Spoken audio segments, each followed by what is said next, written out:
지난 한 주간도 하나님께서 우리 기쁨의 동산에 너무너무 잘해 주셨습니다. 몇 가지만 나눌 텐데요. 가장 먼저 24일에 있었던 우리 성탄절 전날 밤 우리 잔치에 대해서 이야기하지 않을 수 없습니다. 영화부부터 장려부까지 모든 순서가 정말 그 꽉 찬 느낌이 들고 잘 준비됐다는 느낌이 들면서 얼마나 행복했는지 몰라요. 13년의 역사라는 게 이렇게 열매를 맺을 수 있구나 라는 생각도 들면서요, 동시에 준비하는 분들이 기도를 많이 했다고 느꼈어요. 중등부 그 무언극이 있잖아요. 좀 많이 봤던 거지만 그렇게 뭉클뭉클하고 눈물이 나더라고요. 근데 25일 날 앵콜 공연하는데 또 역시 눈물이 나는데 저만 그런 게 아니었어요. 많은 집사님들이 그걸 보면서 나름대로 은혜를 다 받았다고 하는 고백을 들어봤어요. 그러니까 하나님이 기도로 잘 준비케 하시고 기도 속에 그렇게 공연하면서 큰 은혜가 우리에게 넘친 줄로 믿습니다. 뒤에서 기도하고 섬겨주시면서 애쓰신 모든 분들에게 감사를 드립니다. 두 번째로는 25일 당일날 또 이야기를 나눌 수 없죠. 이제 처음에 우리 찬양대에서 칸타타를 한다고 그래서 우리가 많이 생각을 했어요. 왜냐면 이미 앵콜 공연 2개를 해야 되고 칸타타를 하면 설교할 시간이 거의 없는데 어떡할까. 그러다가 사실 지휘자도 처음 올 것 같고 또 우리 찬양대 하나님께서 새로운 사람들을 많이 부어주고 있거든요. 다른 어떤 부서보다도 찬양대 식구들의 얼굴이 많이 바뀌었어요. 하나님을 경험하는 삶이라는 책을 보면 그 교회에 새로운 인물들이 오는 것은 우연이 아니다. 하나님의 놀라운 계획이 있는 것이다. 이런 내용이 있어요. 그러니까 하나님께서 아마 찬양들을 통해서 하실 일이 있겠다 싶어서 그렇게 이제 같이 마음을 모아서 허락을 하고 그랬는데 실제로 너무너무 잘했어요. 우리 모든 성도들이 공감하고 은혜 받을 정도로 잘했어요. 그래서 전 설교를 짧게 준비하면서 힘들었어요. 여러분, 설교 짧게 하는 게 쉬울까요? 어려울까요? 어려워요. 원래 그 15분 연설하려면 일주일을 준비해야 되고 그 다음에 이제 10분, 5분 이렇게 하다가 그 마지막 1시간을 준비하려면 그냥 해야 된다. 연설을. 이런 게 일반적인 얘기거든요. 물론 설교는 좀 다르지만. 그런 의미에서 제가 짧게 설교하려고 애를 썼는데 너무 분위기가 좋아서 은혜가 넘쳐서 하고 나니까 뭘 덜한 것 같아갖고 이럴 줄 알았으면 설교를 더 길게 해도 될 텐데 할 정도로 성탄절 예배가 은혜 충만이었습니다. 뒤에서 기도해 주신 분들, 수고하신 분들에게 감사를 드립니다. 세 번째는 25일 당일날요, 원곡동에 우리 전도대가 전도를 나갔어요. 매년 나가는 건데 사실 25일 피곤한 날인데 그래 전도 나가는 팀들을 보면서 감사했고요. 오늘 여러분 공간이 너무 따뜻하죠. 졸 위험성이 있어요. 이게 앞에 난로가 있고 저 뒤에 입구에 뜨거운 바람이 나오는 스크린을 설치해서 찬바람이 곧바로 들어오지 않도록 그렇게 했어요. 그러니까 저는 찬양대, 또 전도대, 또 행정팀, 시설팀, 관리팀 이런 팀들이 곳곳에서 자기 역할들을 잘해주고 있다는 사실이 너무 감사하고 행복했어요. 지난 1년 동안 수고하신 모든 분들의 감사를 드리면서 우리 서로를 위해서 박수로 한번 격려했으면 좋겠습니다. 본인이 수고 많이 한 사람은 자기한테 박수를 치시고 생각나는 사람 있으면 박수 쳐주시고 수고했다고 꼭 인사 한 번씩 해주시기 바랍니다. 자, 이제 오늘 제목을 한번 볼까요? 오늘 제목이 뭡니까? 기억하라, 회복하라. 마침 마지막 주인데 말라기를 가지고 설교할 수 있어서 더 은혜가 되는 것 같아요. 근데 여러분, 말라기의 말자는 무슨 말자일까요? 우리가 마지막이니까 종말, 연말할 때처럼 그런 말자로 생각하지만 그렇지 않습니다. 말라기는 원래 히브리어로 말아키라는 그 사람 이름을 이야기하고 뜻은 나의 사자란 뜻이에요. 그러니까 뭐 종말, 연말하고 아무 상관이 없어요. 나의 사자란 뜻의 사람 이름이다. 근데 이제 워낙 내용이 하나님의 사자에 대한 내용이 중심이기 때문에 이게 사람 이름이 아니라 내용에 대한 것이 아닌가라고 말할 정도로 오늘 본문은 이 하나님의 사자에 대해서 집중하고 있는 걸 볼 수 있습니다. 오늘 제목이 기억하라 회복하라인데요, 이 기억하라 회복하라의 근거가 되는 본문을 먼저 보고 그리고 설교를 전개해 보려고 합니다. 4장 4절부터 6절까지를 한번 보시죠. 4장 4절부터 6절까지 보면 기억하라 회복하라가 나오죠. 4장 4절 같이 먼저 읽어봅니다. 시작. 너희는 내가 호렙에서 온 이스라엘을 위하여 내 종 모세에게 명령한 법 곧 율례와 법도를 기억하라. 기억하라는 건 뭐예요? 기억하고 지키라는 거죠. 그럼 모세를 통해 주신 율법을 기억하고 지켜라. 그런데 이스라엘 백성들이 지켰어요, 안 지켰어요? 안 지켰죠. 그러니까 결국은 언약을 위해서 주어진 율법을 지키지 않았기 때문에 언약이 깨어졌어요. 그래서 선지자들은 계속해서 그 깨어진 언약을 회복하라 계속해서 말씀한 거죠. 자, 5절을 볼까요? 5절 시작. 보라, 여호와의 크고 두려운 날이 이르기 전에 내가 선지자 엘리야를 너에게 보내리니. 6절. 그가 아버지의 마음을 자녀에게로 돌이키게 하고 자녀들의 마음을 그들의 아버지에게로 돌이키게 하리라. 돌이키지 아니하면 두렵건대 내가 와서 저주로 그 땅을 칠까 하노라 하시니라. 돌이키게 하고 돌이키게 하리라. 돌이키지 아니하면, 돌이킨다는 게 사실은 회개하고 돌아와서 회복되는 걸 이야기하는 거죠. 뭐가 회복되는 걸까요? 언약이 회복되는 것을 이야기하죠. 근데 실제로 이 마지막 말라기에서 모세와 엘리야 얘기를 했는데, 신약에 와서 예수님이 변화산상에 나타났을 때 누가 나타났어요? 모세와 엘리야가 딱 나타났죠. 그건 뭐냐면 결국 성경 전체 이 모세의 율법서와 모든 선지서가 누구를 가리키는 거예요? 예수 그리스도를 가리키는 걸 의미했고, 실제로 변화산상에서 이 말라기에 예언한 대로 모세와 엘리야가 나타남으로 이 예수님이 율법을 완성하고 성취할 뿐만 아니라 언약을 회복시키는 분으로 오셨다는 것을 보여주고 있는 거죠. 사실 하나님은 우리에게 회복하라고 하지만 우리 스스로의 힘으로 회복이 안 돼요. 그래서 하나님이 사실은 예수 그리스도를 보내준 거죠. 이렇게 한번 정리해 놓고 나서 다시 이제 오늘 본문으로 돌아가 보도록 하겠습니다.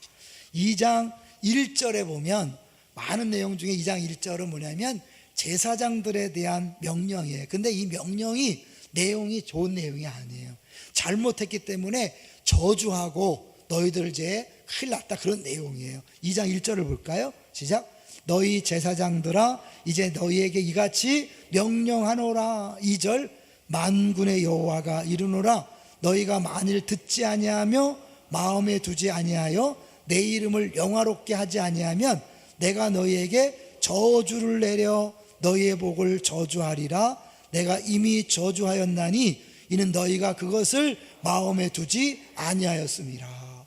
율법을 어기고 제사장으로서 할 역할을 잘 하지 않기 때문에 모든 백성들도 하나님을 떠나게 한 그 죄 때문에 대표적으로 제사장들이 저주를 받는 것을 이야기합니다. 너무 무섭죠? 마지막 주에 저주를 얘기하는데, 근데 이 모든 성경은 결국 누구와 연결된다고요? 예수 그리스도와 연결돼서 이 저주를 누가 담당하셨을까요? 많이 들었죠? 예수님이 신명기에 나와 있는 대로 나무에 달린 자마다 저주받아 죽은 거니까, 예수님이 십자가에 못 박혀 죽으신 것은 이스라엘 백성들이 율법을 어기고 하나님 언약을 어겼기 때문에 받아야 될 저주를 대신 담당한 줄로 믿습니다. 여러분, 이 사실을 먼저 아셔야 되기, 단순히 십자가 구원 쉽게 지나가면 안 돼요. 그 십자가와 구원이 왜 필요했는가, 그것이 나와 어떤 연관이 있는가를 아셔야 십자가를 찬송할 때마다, 보혈을 찬송할 때마다 그것이 감사가 되고 기쁨이 되고 은혜가 되어서 우리 신앙생활이 변하는 거예요. 내가 변하겠다고 결심하는 게 아니라 날마다 내가 죽을 수밖에 없는 죄인, 저주받아 마땅한 죄인인데 그 저주를 예수님이 받으셨다. 이제 그래서요, 우리 3장 1절로 가볼게요. 3장 1절. 이 저주를 결국은 우리가 받을 수 없기 때문에 하나님이 누군가를 보내시는 거예요. 3장 1절을 보겠습니다. 3장 1절 시작. 만군의 여호와가 이르노라. 보라, 내가 내 사자를 보내리니 그가 내 앞에서 길을 준비할 것이요. 누가 생각나요? 세례 요한이죠. 세례 요한이 생각나죠. 또 너희가 구하는 바 주가, 여기 누굴까요? 예수님이죠. 주가 갑자기 그의 성전에 임하시리니 곧 너희가 사모하는 바 언약의 사자가 임하실 것이라. 성전에 임한다. 근데 이게 앞부분부터 차례대로 읽어오신 분들이 볼 때는 이상한 말인 거예요. 왜냐하면 하나님 앞부분에서 야, 성전 문 좀 닫아라, 나 성전 싫다, 이렇게 했거든요. 무슨 이유인가 볼까요? 1장 10절로 가보세요.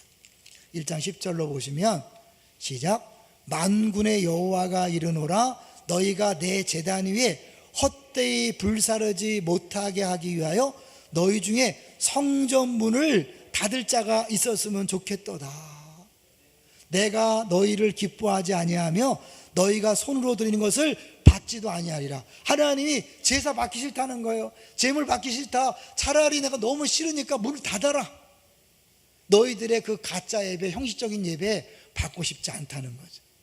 어쩌면 우리 가운데도 하나님이 야, 나 너 예배 받고 싶지 않아, 이런 사람도 있을 수 있을까 없을까요? 있겠죠. 왜냐하면 구약의 사람들이나 우리나 똑같이 죄인이니까 모든 사람이 죄를 범하였음에, 그런데 사실은 하나님 앞에 온전히 서기가 어려운 거죠. 결국 이때 이 성전에 문을 닫았으면 좋겠다 할 정도였는데 갑자기 주님이 성전에 임한다는 것, 뭘까요? 그 사이에 뭔가 있는 거죠. 자, 그러면 왜 먼저 주님이 이 성전에 문을 닫았으면 좋겠다고 말하는가? 12절 볼까요? 1장 12절 시작. 그러나 너희는 말하기를 여호와의 식탁은 더러워졌고 그 위에 있는 과일 곧 먹을 것은 경멸히 여길 것이라 하여 내 이름을 더럽히는도다. 이게 좀 말이 좀 어렵지만 한마디로 뭐냐면 여호와의 식탁은 더러도 괜찮아. 하나님의 식탁을 함부로 대하고 거기 그렇기 때문에 그에 드리는 제물을 아무거나 바친 거예요. 자, 13절을 볼까요? 13절 시작. 만군의 여호와가 이르노라 너희가 또 말하기를 이 일이 얼마나 번거로운가 하며 코웃음 치고 훔친 물건과 저른 것 병든 것을 가져왔느니라. 너희가 이같이 봉헌물을 가져오니 내가 그것을 너희 손에서 받겠느냐?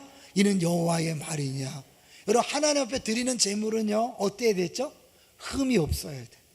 그리고 하나님이 정하신 게 따로 있어요.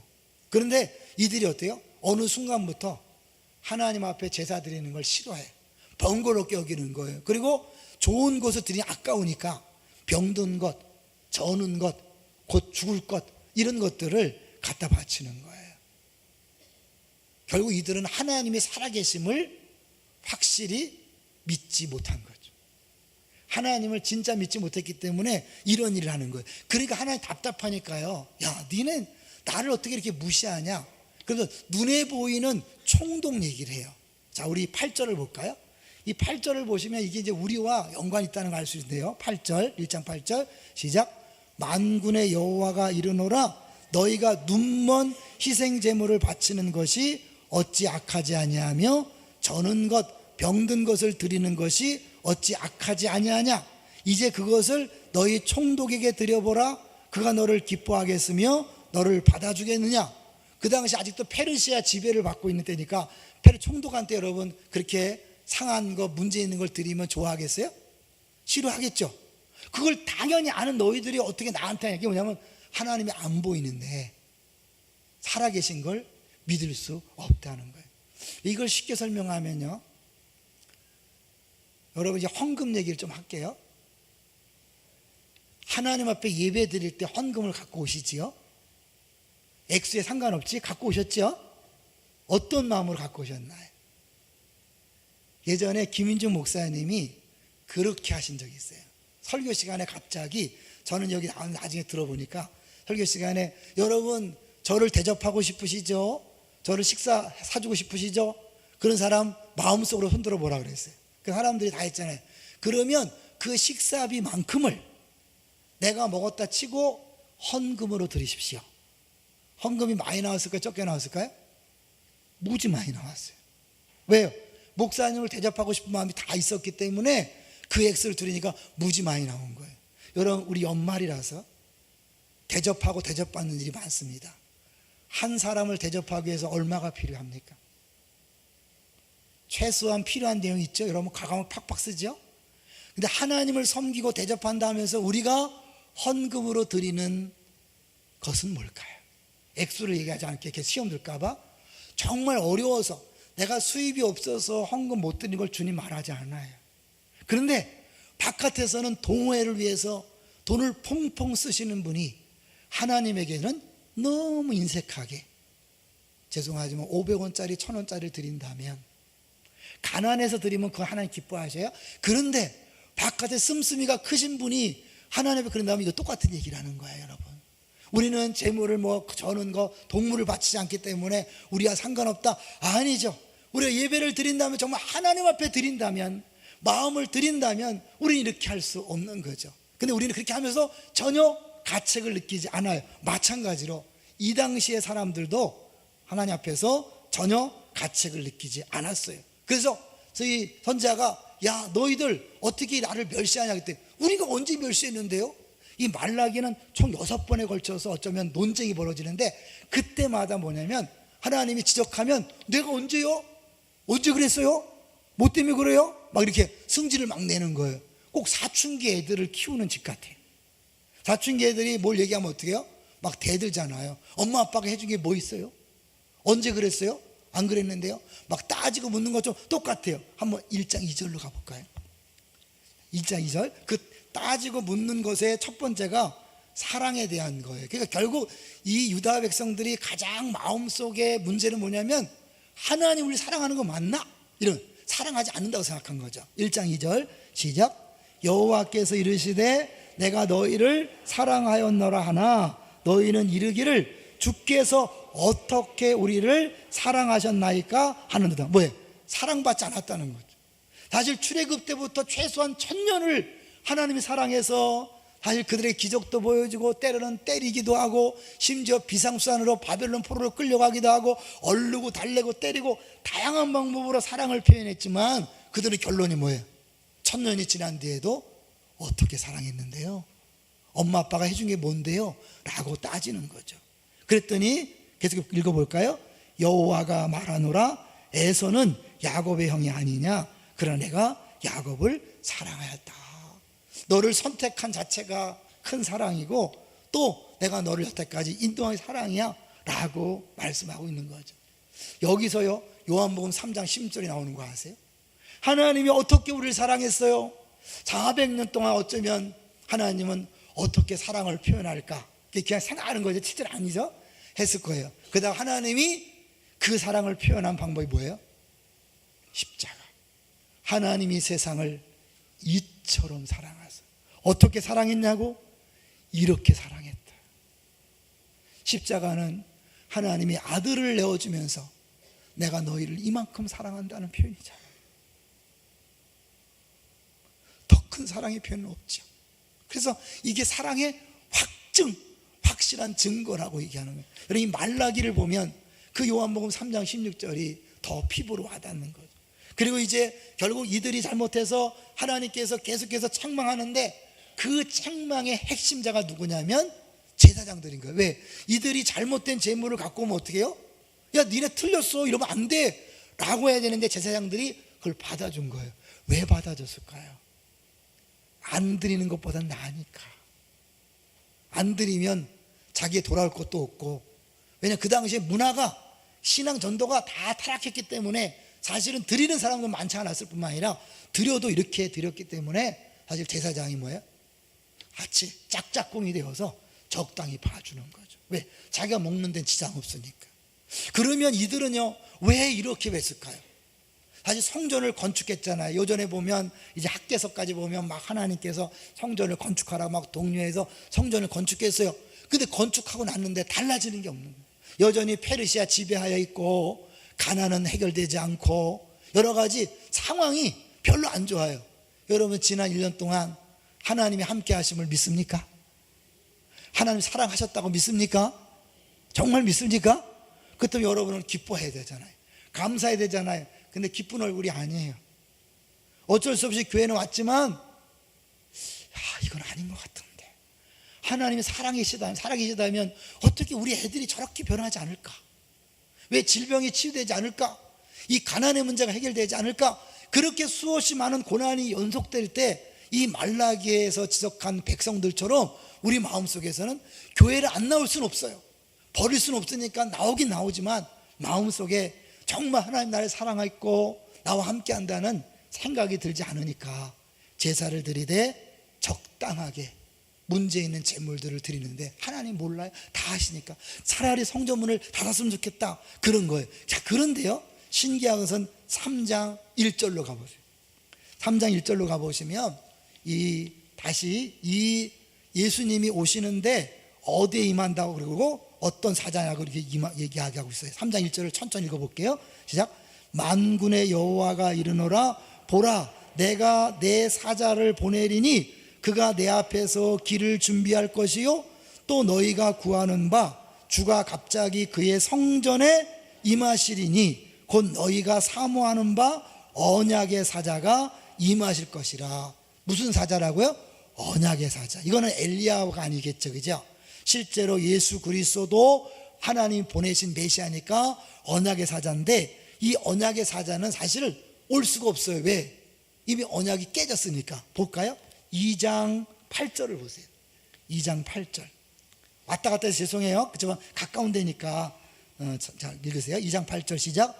너희는 옳은 길에서 떠나 많은 사람을 율법에서 거스르게 하는도다. 나 만군의 여호와가 이르노니 너희가 내 언약을 깨트렸느니라. 사실 그들이 깨트렸기 때문에 끝장나야 되는데 하나님은 언약을 한번 세우시면 절대로 깨트릴 수 없는 분이에요. 그렇지만 언약을 어긴 사람들을 그냥 용서해주면 공의롭지 않은 거잖아요. 신실하지 않은 거잖아요. 그 문제를 해결해야 돼. 해결하기 위해서 예수님이 언약의 사자로 온 거죠. 이스라엘 백성의 언약을 깨트린 죄를 대신 담당해서 그 저주를 담당하기 위해서 십자가에 못 박혀 죽기 위해서 오신 거죠. 그뿐 아니라 구절을 볼까요? 예수님의 그 십자가 고난이 다 들어있어요. 구절을 보겠습니다. 시작.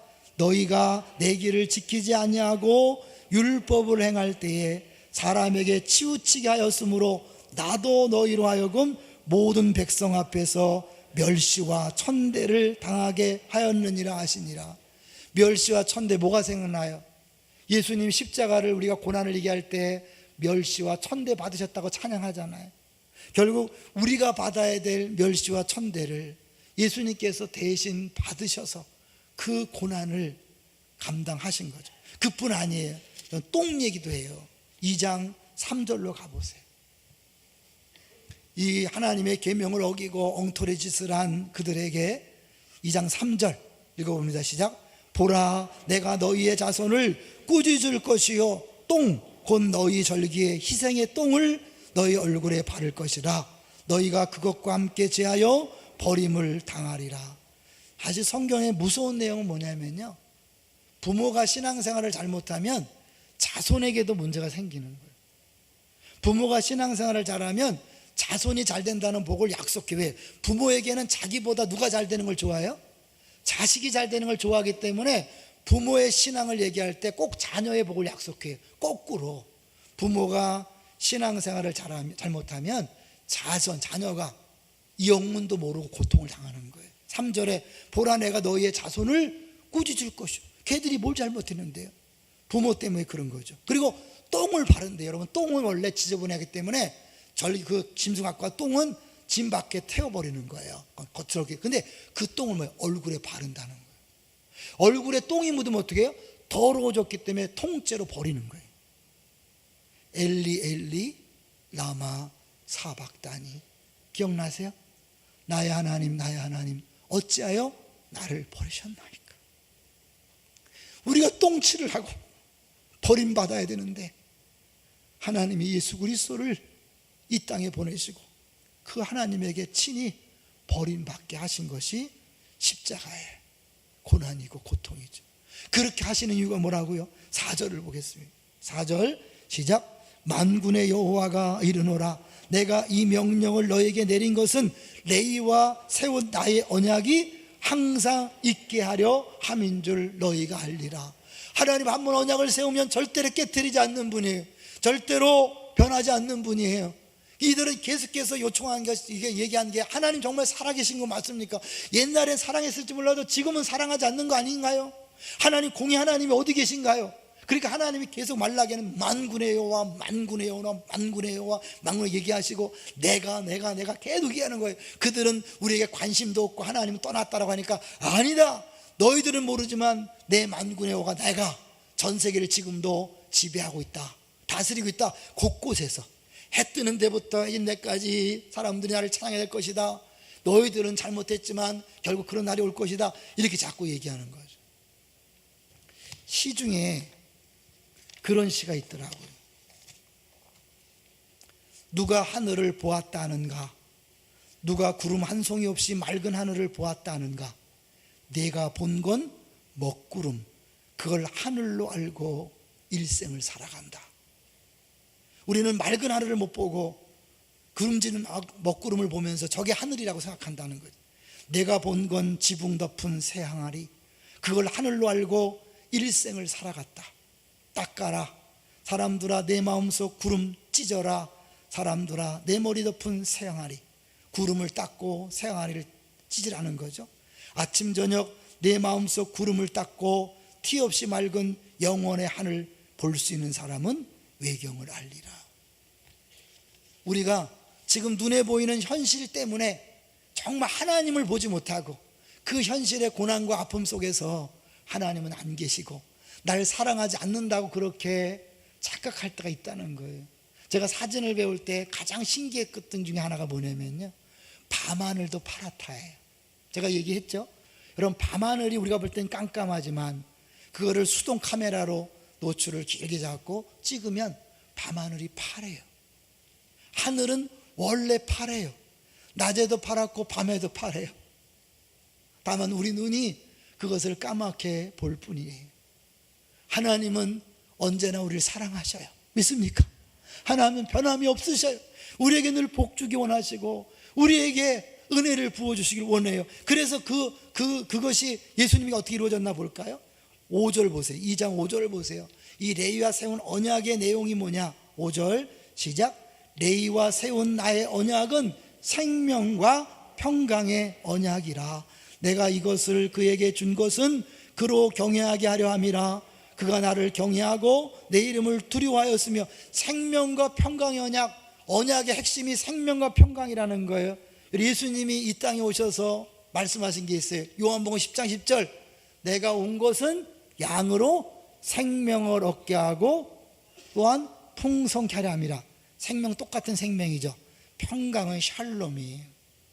24일 날 설교하면서 제가 왜 전쟁하고 싸우냐고 물었어요. 왜 전쟁하고 싸우죠? 만족함이 없기 때문에. 그래서 그 평화라는 건 단지 전쟁이 없는 게 아니라 내가 만족하기 때문에 다른 사람 걸 빼앗을 필요가 없는 거예요. 전쟁할 필요가 없는 상태가 샬롬인 거예요. 여호와는 나의 목자시니 내가 부족함이 없으려다. I have no need. 난 더 이상 바랄 게 없어요. 그렇기 때문에 남의 걸 빼앗을 필요가 없고 달라고 할 필요가 없고 그리고 싸울 필요가 없는 상태가 생명과 평강이에요. 우리가 2단계 때 배웠어요. 샬롬이란 하나님의 뜻이 우리 안에 이루어질 때 나타나는 부족함이 없는 상태. 그 부족함이 없으면요, 여호와 10계명 중에 마지막 10번째 계명이 뭐예요? 내 이웃의 것을 탐내지 않는 거예요. 오늘 본문 월라기를 전체를 보면요, 10계명이 다 나와 있어요. 사실은 그래서 이 10계명에 하나님을 사랑할 때 우리가 만족하면 거짓말하지 않아요. 2장 10절부터 16절까지 계속 거짓 얘기를 해요. 그 다음에 사실은 뭐예요?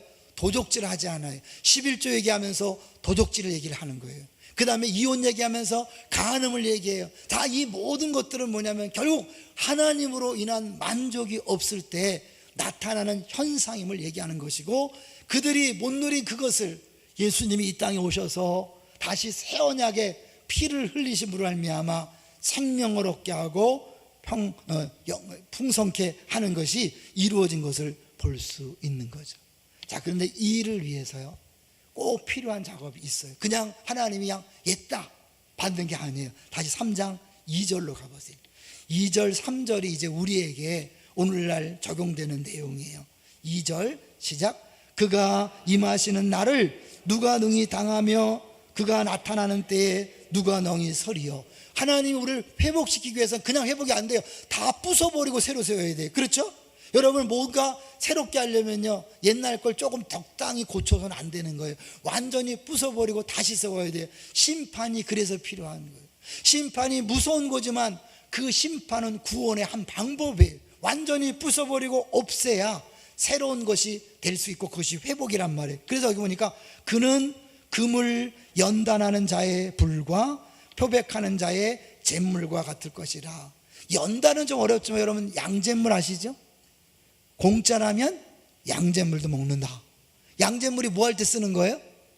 깨끗이 씻을 때 쓰는 거죠. 결국은 연단이라는 것은 뜨거운 용광로 속에 광석을 집어넣어서 불순물을 제거하는 거라면, 이 잿물은 뭐예요? 찌꺼기를 제거해서 순수한 원래 것을 찾아내는 거예요. 구원이란 것은 우리가 본질을 잊어버려서 비본질적인 것에 매여 사는 우리들이 다시 본질로 돌아가는 것, 하나님 형상으로 돌아가는 것이 구원이에요. 그게 회복이에요. 근데 그 회복을 위해서는 뭐예요? 어려운 고난의 과정, 아픔의 과정, 심판이 필요하다는 거예요. 예수님의 피로 우리를 씻으시고 성령의 불로 우리를 지지셔서 깨끗게 하신 줄로 믿습니다. 그 고통의 과정이 있었던 거죠. 3장 3절 시작. 그가 은을 연단하여 깨끗하게 하는 자 같이 앉아서 레위 자손을 깨끗하게 하되 금은같이 그들을 연단하리니 그들이 공의로운 제물을 나 여호와께 바칠 것이라. 그들이 더러워졌고 죄에 물들었고 하나님을 온전히 알지 못했기 때문에 더러워졌기 때문에 제물도 이상한 것들이고 예배도 제대로 못 드렸어요.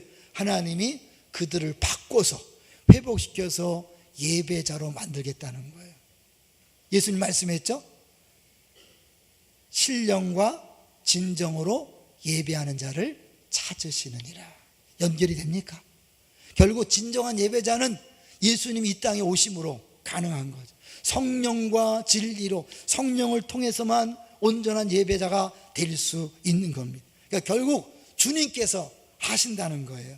자, 그때 이제 4절을 볼까요? 4절 시작. 그때에 유다와 예루살렘의 봉헌물이 옛날과 고대와 같이 나 여호와께 기쁨이 되려니와. 할렐루야. 그래서 우리가 사실은요, 아까 막 얘기할 때 쫄렸죠.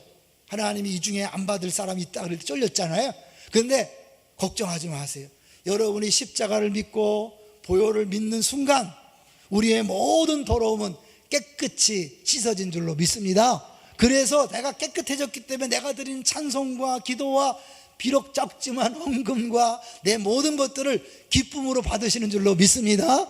옛날 같으면 턱도 없지만 그러나 이미 예수 그리스도의 십자가 보혈로 인해서 깨끗해졌기 때문에 하나님 기뻐 받으시는 거예요. 그러니까 여러분이 바깥에 나가서 또 죄로 인하여 더러워졌다면 다시 주 앞에 나와서 보혈을 찬송하고 십자가를 붙들면서 깨끗해지는 샤워 같은 느낌을 하는 거예요. 그래서 우리가 사실 자꾸 보혈 찬송을 부르는 거예요. 십자가를 노래하는 건 뭐냐면 그걸 부른다는 게 뭐예요? 내가 죄인입니다. 난 더럽습니다. 합당하지 않습니다. 그러나 예수님이 이 땅에 오셔서 피를 흘리시고 성령을 통해 나를 깨끗게 했기 때문에 난 주 앞에 나올 수 있습니다. 그러고 나오는 거예요. 그러면 하나님 어떻게 해요? 내 모든 것들을 기쁨을 이기지 못하시며 잠잠히 사랑하실 줄로 믿습니다. 잘해야, 멋있어야, 화려해야, 많아야 기뻐하는 게 아니라 그 예수 그리스도 때문에 우리의 모든 것들을 기뻐하시는 것입니다. 5절 볼까요? 5절이 좀 해석이 어렵지만 굉장히 중요한 말씀입니다. 기쁨이 되려니와. 그러나 5절, 내가 심판하러 너희에게 임할 것이라. 한쪽은 기쁨이지만 한쪽은 심판이야. 어떤 사람? 점치는 자에게와 간음하는 자에게와 거짓 맹세하는 자에게와 품꾼의 싹에 대하여 억울하게 하며 과부와 고아를 압제하며 나그네를 억울하게 하며, 한마디로 뭐예요? 나를 경외하지 아니하는 자들에게 속히 증언하리라. 결국 이 모든 죄는 어디서 오는 거예요? 하나님을 경외하지 않을 때 나타나는 결과인 거예요. 그래서 다시 십계명을 이렇게 하는 거예요. 나 외에 다른 신을 내게 잊지 마라. 그 하나님을 진짜 경외하는 사람 마지막 10번째 계명, 하나님을 만족하니까 생명과 평안을 맛보기 때문에 남의 것을 탐내지 않아요. 그러니까 거기 거짓말이나 도둑질이나 간음이나 살인이나 이런 것들이 없는 거죠. 그런 죄를 짓는 사람들에게 하나님이 증언하는데, 뭘 증언하는 거예요 그들한테? 그래서 2장 17절로 가보세요. 하나님이 이렇게 말씀하시는 이유가 있어요.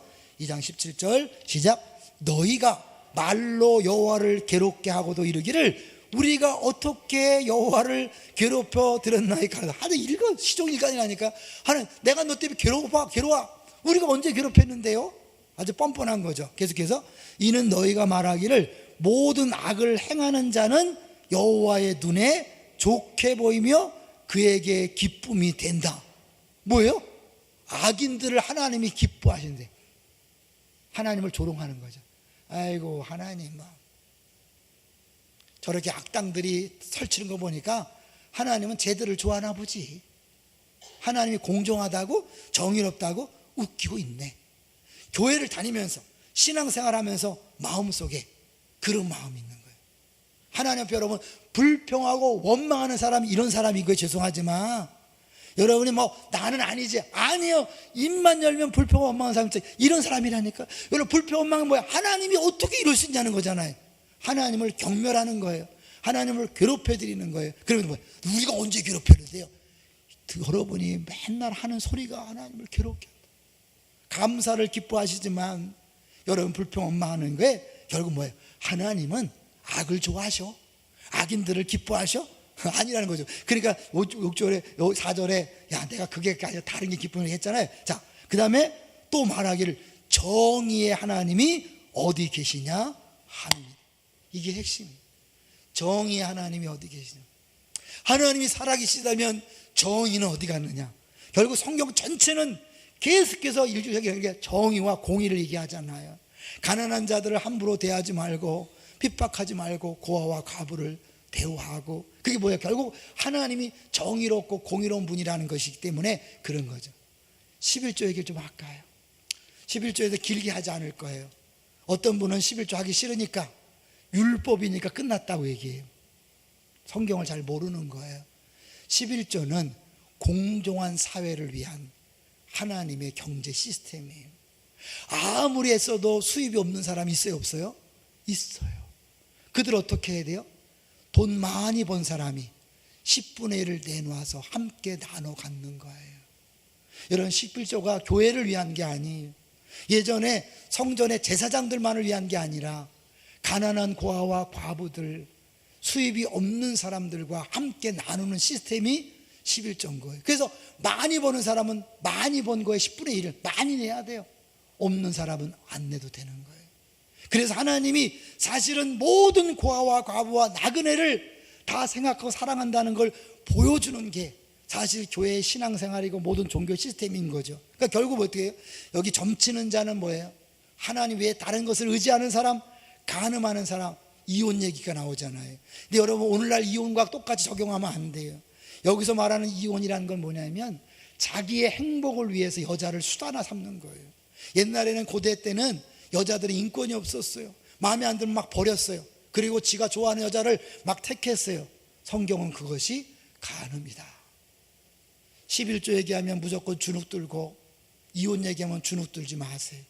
하나님이 전체적인 배경에서 어떤 배경에서 했는가를 말씀하고 있거든요. 이해하셔야 돼요.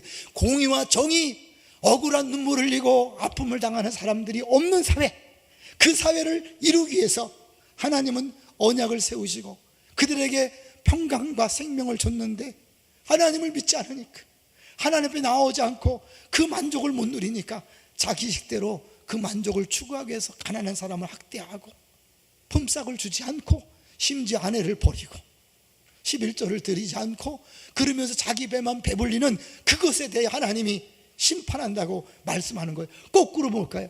공의의 하나님을 보여주고 증언하기 위해서는 우리가 어떻게 해요? 이렇게 하지 않는 거죠. 점치지 않고 간음하지 않고 거짓 맹세하지 않고 품꾼에 싸게 대하여 억울하게 대하지 않고 과부와 고아를 압제하지 않고 나그네를 억울하게 하지 않고. 그래서 교회는 가난하고 약한 사람들의 관심을 가져야 돼.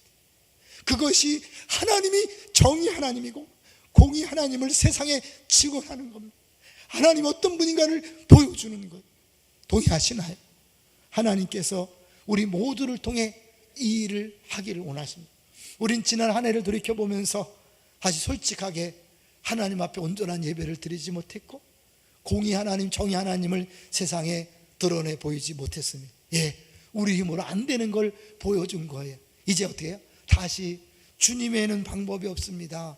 주님이 연단하고 주님이 우리를 깨끗게 하고 그래야 가능하다 그랬잖아요. 그래서 사실 지금 신앙생활을 오래 하면서도 여전히 자녀가 속속이고 자녀를 볼 때 절망하는 분들이 있어요.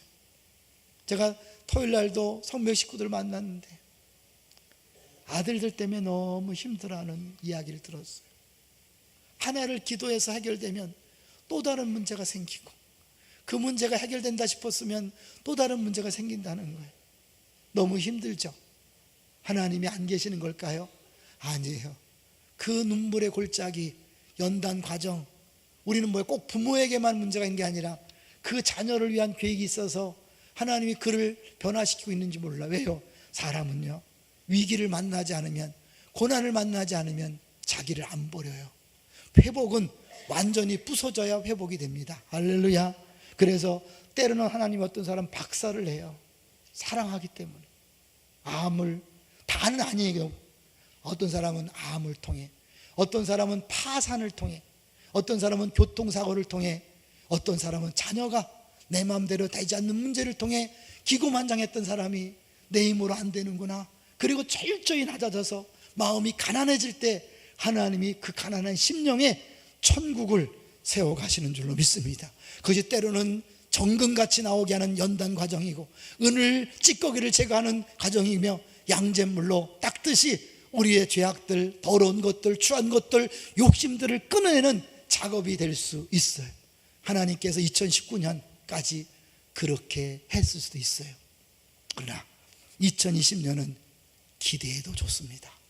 하나님은요, 우리에 대한 사랑을 절대로 포기하거나 변하지 않기 때문에 그렇습니다. 여러분의 어려움이 있다면 그 어려움도 사랑의 하나의 손길이에요. 관심 있고 하나님 붙들고 있다는 증거이기 때문에 기대하세요. 2019년의 어려움을 통하여 내 불순물을 제거하신 하나님, 연단하신 하나님, 2020년도에 함께 하셔서 놀랍게 기적을 행하셔서 하나님이 살아계심을 보여주는 증거의 모델, 간증의 모델, 축복의 모델이 될 줄로 믿습니다. 그런 기대감을 가지고 새해를 맞이하시기를 주의 이름으로 축원합니다.